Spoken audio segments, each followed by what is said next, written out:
Welcome to the channel. ये class 12th का first chapter है विस्टास बुक का और इसके राइटर हैं जैक फिन्नी।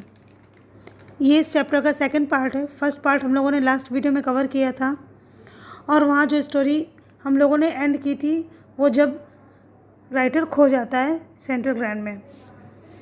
उसे सेंट्रल ऐसा लग रहा था जैसे एक ट्री हो और जितने भी ये कॉरिडोर और स्टेयरकेसेस थे वो ऐसे लग रहा था जैसे ट्री की रूट्स हों। उसके हिसाब से वो ये कह रहा है कि शायद कोई नहीं जानता कि सेंट्रल ग्रांड के नीचे एक टनल है और वो पूरी सिटी के बीच से गुजर कर जाता है नीचे जिसका रास्ता टाइम स्क्वायर और शायद सेंट्रल पार्क तक एक और शाखा जाती हो। और यह भी हो सकता है कि बहुत सारे लोग शायद इसी रास्ते से बाहर निकल गए हों, भाग गए हों। ये एक भागने का तरीका भी है, शायद इसीलिए मैं टनल में जा रहा हूँ। लेकिन ये आइडिया मैंने अपने दोस्त सैम को नहीं बताया। टनल में सिर्फ मेरी ही आवाज़ थी और कुछ नहीं सुनाई दे रहा था। और फिर मैं जैसे आगे बढ़ा तो टनल लेफ़्ट साइड की ओर टर्न हुई और मैं स्टेयर से नीचे उतर करके ग्रैंड सेंट्रल के 3rd लेवल पर पहुंच गया। एक टाइम तो ऐसा लगा जैसे मैं 2nd लेवल पर हूँ, पर यहाँ एक छोटा सा रूम था और वहाँ पर टिकट विंडो थी एंड ट्रेन गेट बहुत कम थे। वहाँ सब कुछ चेंज था, लाइट नहीं थी, कुछ ऐसे आर्टिफिशियल लाइट्स और गैस वगैरह जल रही थी जिससे धुंधली रोशनी हो रही थी। फिर वहाँ की जो जगमगाती हुई लाइट थी उनमें मेरी आँख थोड़ी थोड़ी मिचने लगी। मैंने देखा कि एक आदमी वेस्ट पॉकेट से यानी अपनी बनियान की पॉकेट से गोल्ड चेन निकाल रहा है। फिर उसको कवर को खोल कर देखता है कि घड़ी में क्या है और फिर वो चिल्लाता भी है। उन लोगों ने एक छोटी सी टोपी पहन रखी थी और ब्लैक कलर के 4 बटन वाला एक कोट पहन रखा था। तभी मैंने ये लॉजिक लगाया, यहाँ तो सब 18th 19th के अकॉर्डिंग ही ड्रेस पहने हुए हैं। मैंने अपनी लाइफ में इस तरह की दाढ़ी और फैंसी मूछें नहीं देखी थी। एक लेडी ट्रेन के गेट से गई, उसकी कमर पे जो स्कर्ट थी तो ऐसा लगता था जैसे कि वो बहुत पुराने समय की हो। और मैं फिर उसके बाद एक न्यूज़ बॉय के पास पहुंचा और मैंने उससे पूछा कुछ और उसके पैरों के पास पड़े हुए पेपर को देखा।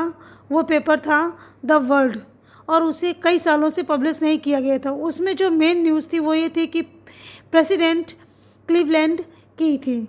और मेरी नज़र से पब्लिक लाइब्रेरी पर गई और उसमें डेट प्रिंट थी जून 11 1894। फिर मैं टिकट विंडो पर गया यह जानने के लिए कि टिकट मिल सकती है क्या, जिससे मैं अपनी लॉयसा अपनी पत्नी से मिल सकूं और यूएसए में जहां भी चाहूं मैं जा सकूं 1894 में। और मुझे 2 टिकट चाहिए थी गेल्सबर्ग और इलिनॉइस के लिए। यह एक अद्भुत सिटी है। गर्मियों की शाम में लोग अपने लॉन्स में बैठे थे और जो मेल्स थे वो स्मोकिंग कर रहे थे। वुमेंस हाथ में पंखा लेकर के हवा कर रही थी, जो हाथ वाले पंखे होते हैं। 20 साल पहले वर्ल्ड वार हो चुका था इस टाइम के अकॉर्डिंग, और आगे 20 साल के बाद यानी प्लस 40 साल हो जाएंगे तब 2nd वर्ल्ड वार होगा। मैंने टिकट ली और क्लर्क को मैंने पैसे दिए। तो पहली बात तो वो मेरे हेड को बहुत कस के घूर करके देख रहा था। फिर जब उसने पैसे लिए तो कहा तुम मुझे चीट कर रहे हो, ये करेंसी अभी की नहीं है, ये करेंसी तो हमारे करेंसी से मैच ही नहीं कर रही है और तुम परेशान मत हो, तो हमारे हाथ से निकलोगे नहीं। फिर मुझे डर लगा कि 1894 की जेल के बारे में मैंने कुछ अच्छा सुना नहीं था। मैं वहाँ से जल्दी से बाहर निकल गया और वहाँ से भाग खड़ा हुआ। लंच टाइम पर मैं बैंक से मैं गया और मैंने $300 निकाले और उन्हें ओल्ड कॉइन में, ओल्ड करेंसी में उन्हें चेंज कराया। मेरा फ्रेंड चिंतित हो गया। फिर मैं 3rd लेवल का कॉरिडोर मैंने कभी नहीं पाया। मैंने कोशिश तो की लेकिन मुझे वो कभी मिला नहीं। जब मैंने लॉइसा को ये बताया तो वो परेशान हो गई और मैंने अपने स्टैम्प्स वापस देखे जो इस बात के प्रूफ थे कि सेंट्रल ग्रांड में 3rd लेवल है। मेरा मित्र अचानक से गायब हो गया, जो एक साइकेट्रिक था। मैंने उसको सब जगह ढूंढा लेकिन मुझे इतना आइडिया था कि वो एक सिटी बॉय है, वो खोएगा नहीं। वो गर्ल्स बॉय के बारे में बहुत बातें करता था और मुझे ऐसा लग रहा था कि जैसे वो वहीं पर खो गया, क्योंकि 1894 में जब स्टैम्प्स मैंने देखी तो मेरे दिमाग में ये बात आई कि स्टैम्प्स इशू तो होता है लेकिन कलेक्टर कुछ स्टैम्प्स मेल के लिए भी यूज़ करते हैं और उसे हम लोग कहते हैं फर्स्ट डे कवर। फिर मैंने दिमाग लगाया कि जो सैम था वो अक्सर अपने पुराने बिजनेस के बारे में बात किया करता था और वो ये कहता था कि मैं पुराने बिजनेस में वापस नहीं जा सकता हूँ। और फिर मैं दिमाग लगा कर के मैं एक शॉप में पहुँचा और मैंने जब वहाँ पता किया तो मुझे पता चला कि सैम ने कुछ दिन पहले ही उसने 800 रुपीज़ के ओल्ड कॉइन्स लिए थे वहाँ से और उसने कुछ स्टैम्प्स भी लिए थे।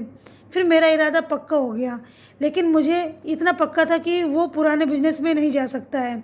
गल्सबर्ग इलिनॉइस में 1894 में नहीं जाएगा वो, और वो बिजनेस वहीं हो सकता है उसे, क्योंकि सैम मेरा साइकेट्रिक था। Thank you so much for watching.